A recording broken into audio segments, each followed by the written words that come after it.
بسم اللہ الرحمن الرحیم، میں ہوں احمد بٹ اور یہ ہے آپ کا فیوریٹ ڈیجیٹل پلیٹ فارم آپ ڈیجیٹل، جہاں پر میں موجود ہوں آج اکیلا۔ اور آپ سوچ رہے ہوں گے کہ میں آج اکیلا کیوں موجود ہوں، اور بہت سے دوستوں نے شکوہ بھی کیا ہے کہ آپ لوگوں نے کل ویڈیو کیوں نہیں ڈالی ایک دن پہلے۔ تو ان دونوں باتوں کا جواب ایک ہی ہے، ہمارے معین بھائی تھوڑے سے بیمار ہیں، تھوڑے سے علیل ہیں۔ کل پرسوں رات جب وہ ویڈیو کر کے نکلے، یہاں سے میرے ساتھ ہی تھے وہ، ویڈیو کر کے نکلے، وہ گھر گئے تو صبح مجھے اطلاع آئی کہ جناب علی معین بھائی جو ہیں اسپتال میں ایڈمٹ ہیں۔ ان کو کیا ہوا تھا؟ معین بھائی کو دل کی تکلیف اٹھی، وہ اسپتال پہنچے، وہاں گئے تو پتہ چلا کہ تھوڑا سا معاملہ گڑبڑ ہے۔ تو وہاں پر فوری طور پہ ان کو طبی امداد دی گئی اور ان کو اسٹنٹ ڈالے گئے ان کی وینز میں، جس کے بعد ان کی حالت بہتر ہے ماشاءاللہ، اللہ تعالیٰ نے کرم کیا۔ معین بھائی روبِ صحت ہیں، وہ گھر واپس بھی آ چکے ہیں، اور لیکن اب یہی ہے کہ ابھی 3-4 دن وہ آرام کریں گے۔ تھوڑا سا اسٹریس لے لیا معین بھائی نے حالات کا، واقعات کا ایسا لگتا ہے، لیکن اللہ تعالیٰ نے اپنا خصوصی کرم کیا۔ دوستوں کی، عزیزوں کی، آپ سب کی دعاؤں کے توفیل جو میں کہتا ہوں کہ آپ ہمیں اپنی دعاؤں میں یاد رکھا کریں، تو اللہ تعالیٰ نے اپنا کرم کیا۔ معین بھائی اب صحت یاب ہو رہے ہیں، گھر میں ہیں، آرام کر رہے ہیں۔ ان کو ہم 2-3 دن آرام دیں گے، تب تک آپ کو مجھ پہ گزارا کرنا پڑے گا۔ ان شاء اللہ معین بھائی واپس آئیں گے، اور ضرور آئیں گے، اور ہنستے کھیلتے آئیں گے۔ تو یہ تھی اس چیز کی اپڈیٹ۔ تو آپ اپنی دعاؤں میں معین بھائی کو خصوصی طور سے یاد رکھیے گا بھائی، اور مجھے بھی یاد رکھیے گا۔ چلیں جی، آج کا ہم اپنا رن ڈاؤن شروع کرتے ہیں۔ کیا آپ نے تھمبنیل دیکھا ہوگا؟ تھمبنیل دیکھا ہے؟ ہمارا تھمبنیل میں یہ ہے کہ مہنگائی کنٹرول سے باہر اور وزیر اعظم نے استعفیٰ دے دیا۔ آپ یہی سوچے ہوں گے کہ وزیر اعظم کو شرم آ گئی ہوگی، استعفیٰ دے دیا۔ نہیں بھائی، اتنے بے شرم لوگ ہیں کہ یہ ان کی بات ہو نہیں سکتی۔ یہ نیوزی لینڈ کی وزیر اعظم ہے جنہوں نے استعفیٰ دے دیا ہے، اور انہوں نے اپنی وجہ بیان کی ہے استعفیٰ دینے کی۔ انہوں نے کہا ہے کہ مہنگائی میرے کنٹرول سے باہر ہو گئی، اور مجھ میں اتنی قابلیت نہیں ہے کہ میں اس مہنگائی کو کنٹرول کر سکوں، اپنے عوام کو کوئی ریلیف دے سکوں۔ ایسی سوچ میرے خیال میں پاکستان کا کوئی وزیر اعظم اس موقع پر تو نہیں رکھ سکتا، اور مہنگائی کنٹرول کرنے کی قابلیت اور اہلیت ہم نے تو دیکھ لی ہے، ان میں سے کسی کو نہیں ہے۔ بلکہ الٹا کیا ہونے جا رہا ہے کہ ہمارے عوام پہ، پاکستان کے عوام پہ ایک بم پھٹنے جا رہا ہے۔ جو رہی صحیح عزت ہے وہ بھی جانے والی ہے ہمارے سفید پوش لوگوں کی۔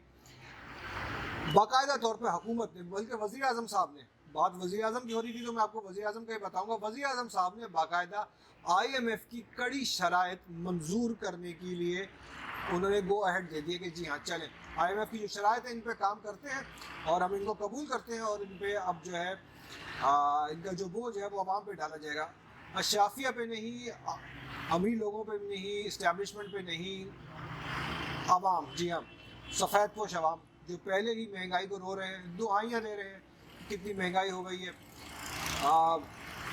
اس کا میں آپ کو بتاتا جاؤں کہ کیا ہونے والا ہے۔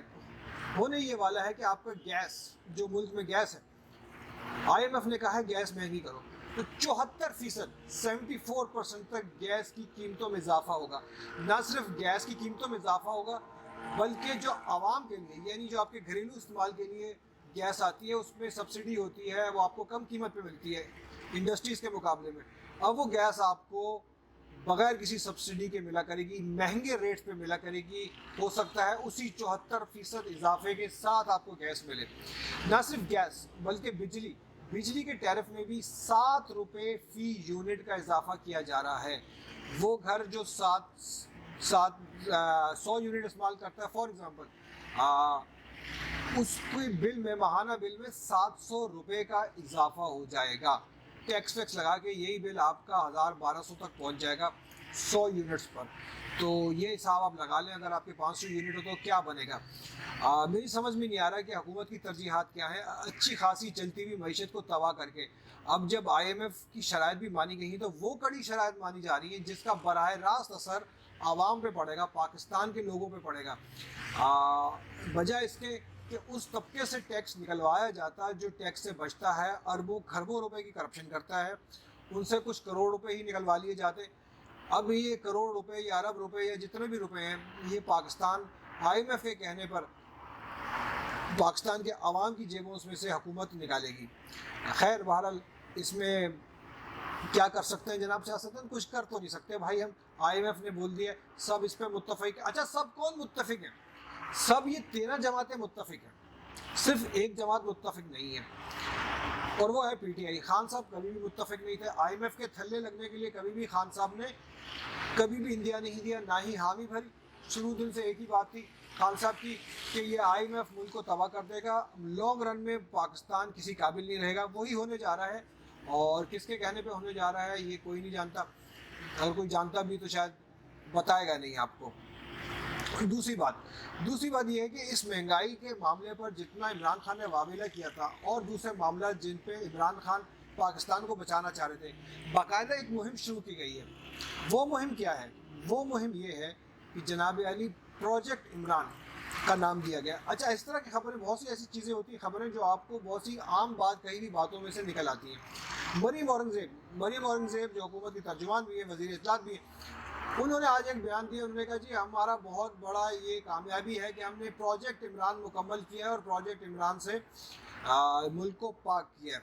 پروجیکٹ عمران یہ کوئی حکومتی زبان نہیں ہے, یہ ایک بڑی اسٹیبلشڈ, جس طرح کا کوئی پلان ہوتا ہے یا کوئی مشن ہوتا ہے جس کو زبان دی جاتی ہے, اس طرح کا کوڈ ورڈ دیا جاتا ہے, اس طرح کی زبان ہے یہ پروجیکٹ عمران. اس کی تصدیق کیسے ہوتی ہے؟ مختلف ذرائع سے تصدیق ہوتی ہے. جب آپ کوئی مشن شروع کرتے ہیں تو مختلف آپ کے ہرکارے حرکت میں آ جاتے ہیں. حکومت کے پاس مختلف ہرکاروں میں ایک بہت بڑا ذریعہ ہے میڈیا جو بیانیہ کنٹرول کرتا ہے اس وقت اور لیڈ کرتا ہے کہ ملک میں کیا بیانیہ چلے گا, حکومت کا یا چلانے والوں کا. اس میں ایک ہماری اینکر ہے جن کی آپ نے تصویر دیکھی ہوگی تھمبنیل پر, ثنا بچا. انہوں نے آج سما ٹی وی پر بیٹھ کے کچھ باتیں کی, اور ان باتوں میں کیا کہا انہوں نے بہت سے لوگوں نے سن لیا ہوگا, میں آپ کو یہاں پر سنواتا ہوں. He will roll over everything. تو اب مطلب معاملہ جو ہے وہ اس طرح سے تو نہیں چل سکتا, اس ملک میں اسٹیبلٹی تو نہیں آنے دیں گے نا. تو میرا خیال ہے کہ اگر عمران خان صاحب کو ٹیرین پہ, کسی اور پہ, الیکشن کمیشن پہ, فورن فنڈنگ پہ, کسی بھی چیز پہ نااہل کرنا ہے آپ کیجئے.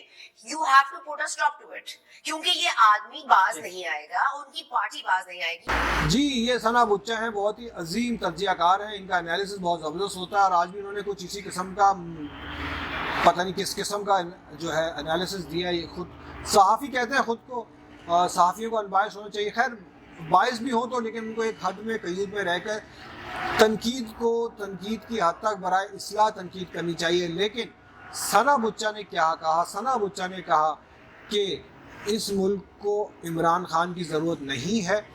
حکومت کچھ بھی کرے, ٹیرین وائٹ کیس لائے, کسی بھی چیز میں نااہل کرے, لیکن عمران خان کو باہر کر دے.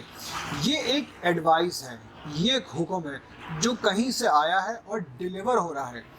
کون دے رہا ہے پتہ نہیں, آپ کو پتا ہو کامنٹ کر کے بتائیے گا یہ حکم کہاں سے آ رہے ہیں. لیکن مریم اورنگزیب کے بعد میڈیا پر اس طرح کی کیمپیننگ شروع ہونا چند صحافیوں کی یا صحافی نما لوگوں کی طرف سے اس قسم کے بیانات آنا, میں اس کو بیان کہوں گا, انالیسس نہیں کہوں گا. اگر یہ انالیسس تھا تو معذرت کے ساتھ بہت ہی گھٹیا قسم کا انالیسس تھا, جو کہ کسی بھی صحافی کو, اگرچہ آپ کو جتنا بھی اختلاف حکومت سے, آپ اس طرح کی بات نہیں کرتے. ڈکٹیٹ کرنے والا انالیسس, اپنا ورڈ کسی کے منہ میں ٹھوسنے والا انالیسس, اس طرح کا انالیسس چلتا نہیں ہے. اس طرح کا انالیسس نہیں کہلاتا, یہ پروپیگنڈا کہلاتا ہے.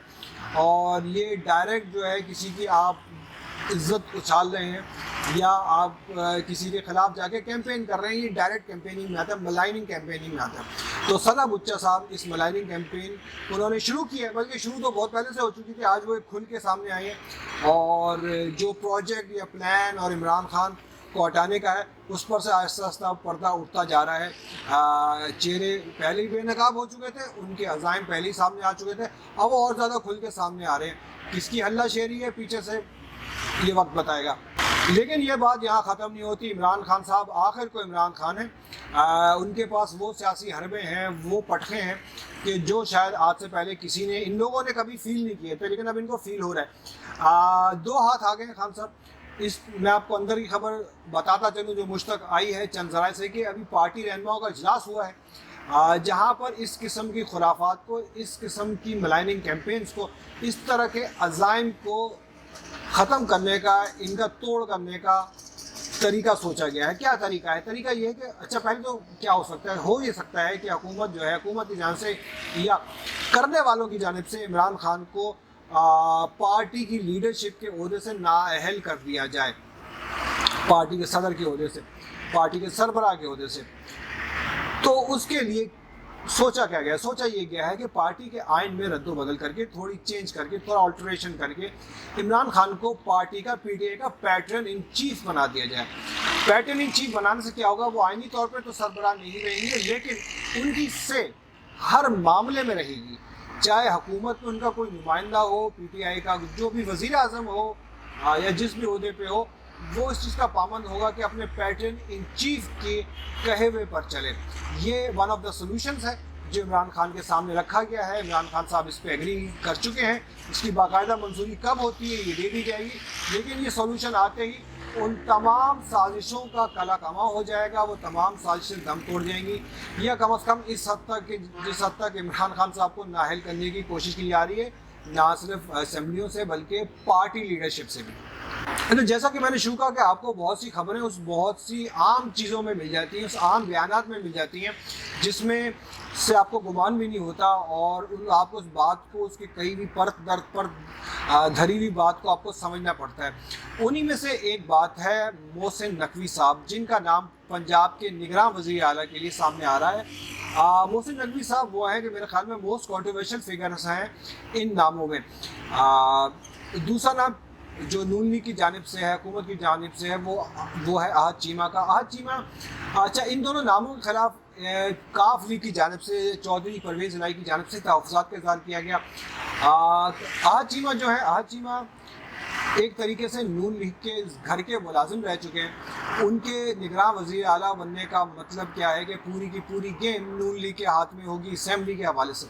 حالانکہ اصول تو یہ ہے نگراں وزیر اعلیٰ ایک نیوٹرل شخص کو ہونا چاہیے، یا نیوٹرل نہیں تو کم از کم اس کیڈر کا بندہ ہو، اگر سیاستدان بھی ہے تو اگر پارٹی کا بھی ہے، جس کی میوچل رسپیکٹ ہو دونوں پارٹیز کی جانب سے، جس کے کردار میں کوئی شبہ نہ ہو کہ وہ کسی بھی قسم کی بے ایمانی کر سکے گا، یا رزلٹس کو آلٹر کر سکے گا، یا اپنی حکومت کا بے جا ساتھ دے سکے گا۔ تو نگراں وزیر اعلیٰ کے لیے ایسا ہی بندہ موضوع ہوتا ہے، ایسے بندے کو چنا جاتا ہے۔ تو احد چیمہ تو خیر اس پہ اترتے نہیں، کیونکہ وہ نون لیگ کے شریف فیملی کے گھر کے ملازم رہ چکے ہیں، وہ آپ سرچ کر سکتے ہیں ان کے بارے میں تفصیل۔ دوسرا نام ہے محسن نقوی کا۔ محسن نقوی ایک احد چیمہ سے زیادہ اسٹرانگ کینڈیڈیٹ ہے۔ محسن نقوی چینل 24 کے مالک ہیں، چینل 24 رن کرتے ہیں، میڈیا سے ان کا تعلق ہے، لیکن وہ کنٹروورشل کیوں ہیں؟ میڈیا پہ، سوشل میڈیا پہ چلنے والی رپورٹس میں ان پہ الزامات ہیں، چلے ہم یہ کہہ لیتے ہیں ان پہ الزامات ہیں کہ جو عمران خان کے خلاف جو رجیم چینج آپریشن ہوا تھا، اس میں ان کا بہت بڑا کردار رہا تھا، پیغام رسانی کے اعتبار سے، اسٹریٹجی بنانے کے اعتبار سے الزام ہے۔ خیر، دوسرا الزام کیا ہے؟ دوسرا الزام یہ ہے کہ وہ کئی مواقعوں پر آصف علی زرداری صاحب کے جتنے بھی بیک ڈور منی کے ان کے سورسز ہیں، ان کے لیے وہ فرنٹ مین کا کردار ادا کر چکے ہیں۔ ان کے جتنے بھی کالے دھندے ہیں، جہاں سے پیسہ آتا ہے اس کو وائڈ کرنا ہوتا ہے، تو وہ اس میں پیش رہتے ہیں۔ He is one of the sources. ٹھیک ہے جی۔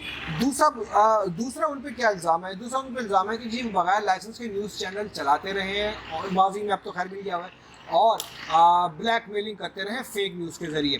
ہارس اسٹیل ملز کے بینک کیس میں بھی ان کا کردار رہا ہے، ان کا مرکزی ملزمان میں ان کا نام رہا ہے، وہ مرکزی ملزم رہے ہیں کرپشن کے معاملے۔ یہ تو بہت بڑی بات ہے، لیکن ان کے اپروول نگراں وزیر اعلیٰ بننے کی کہاں سے ہو رہی ہے اگر اتنے ہی کنٹروورشل فگر ہیں تو؟ آج ابتسام الہی ظہیر، مولانا ابتسام الہی ظہیر صاحب کا ایک ویڈیو کلپ چلا، جس میں انہوں نے اپنی طرف سے اپروول دی ہے۔ ہوا یہ تھا کہ چند سال پہلے، 2 سال پہلے غالباً، چینل 24 پہ ایک فوٹیج چلی تھی جس میں توہین صحابہ کا شبہ گزرا تھا، جس کے اوپر بہت احتجاج ہوا تھا، جس پہ ابتسام الہی ظہیر اور احتشام الہی ظہیر کی جانب سے ان پہ کیس بھی ہوا تھا۔ لیکن اب جو ویڈیو ہے، احتشام الہی ظہیر اس ویڈیو میں کیا کہہ رہے ہیں؟ احتشام الہی ظہیر کہہ رہے ہیں کہ ہم نے ان پہ کیس کیا تھا، ہم نے اپنے تحفظات کا اظہار کیا تھا، لیکن اب ہمیں بہت اوپر سے یقین دہانی کرائی گئی ہے کہ محسن نقوی اس طرح کی کسی بھی قسم کی چیز میں، کنٹروورسی میں شامل نہیں ہے، نہ وہ ہوں گے، بلکہ وہ صحابہ کرام کی شان میں پیکیجز بھی چلائیں گے اور خبریں بھی شائع کریں گے اور سب کچھ کریں گے۔ بہت اوپر کہاں سے آیا ہے بھائی احتشام الہی ظہیر صاحب؟ یہ انہوں نے نہیں بتایا۔ کتنی اوپر سے آیا ہے. حکومت کی جانب سے آیا ہوتا تو بتا دیتے کہ جی وزیر اعظم نے کہا ہے, وزیر اعلیٰ نے کہا ہے, صدر نے کہا ہے. ان سے اوپر کون ہے؟ یہ ہمارا سوال ہے کہ ان سے اوپر کون ہے جو محسن نقوی صاحب کے لیے یقین دہانی کراتا پھر رہا ہے کہ یہ ایک موزوں ترین امیدوار ہے. تو یہ مہمہ حل ہونا باقی ہے. باقی یہی رہی بات اسٹیبلشمنٹ کی, تو اسٹیبلشمنٹ ابھی تک اس معاملے میں خاموش نظر آ رہی ہے بظاہر, لیکن کچھ لوگ کہتے ہیں کہ اتنی بھی خاموش نہیں ہے. خیر, ہمارا یہ آج کی ویڈیو یہیں تک تھی. انشاءاللہ تعالیٰ کل میں دوبارہ کچھ نئی انفارمیشن, کچھ نئی خبروں کے ساتھ آپ کے سامنے حاضر ہوں گا. آپ ہمارے لیے دعا کرتے رہیں, موہین بھائی کے لیے دعا کریں کہ وہ جلد روبِ صحت ہو کے اس کیمرے کے سامنے آپ کے سامنے آئیں اور اپنے مخصوص انداز میں, شرمیلے انداز میں آپ کے سامنے خبریں لائیں. یار میں اکیلا ہوتا ہوں نا تو کچھ اتنی زیادہ کامیڈی کرنے کا دل بھی نہیں جاتا, خصوصی طور پہ جب آپ کا ساتھی تھوڑا سا بیمار ہو, بستر پہ پڑا ہو, تو ویسے بھی تھوڑا سا دل آپ کا اداس سا ہوتا ہے. تو آج تھوڑا سا دل جو ہے ہمارا اداس تھا, میرا اداس تھا بلکہ, اور میرا کوئی کامیڈی کرنے کا دل نہیں چاہ رہا, لیکن پھر بھی میں نے چاہا کہ آج کے حالات و واقعات آپ کے سامنے رکھوں. انشاءاللہ کل بھی ایسے ہی کروں گا, آپ کے پاس رہوں گا. آپ کی حوصلہ افزائی کا شکریہ. آپ ہمیں کامنٹ کر کے بتائیں, مجھے کامنٹ کر کے بتائیں, اور موہین بھائی کو اپنی دعاؤں میں ضرور یاد رکھیں. اللہ حافظ.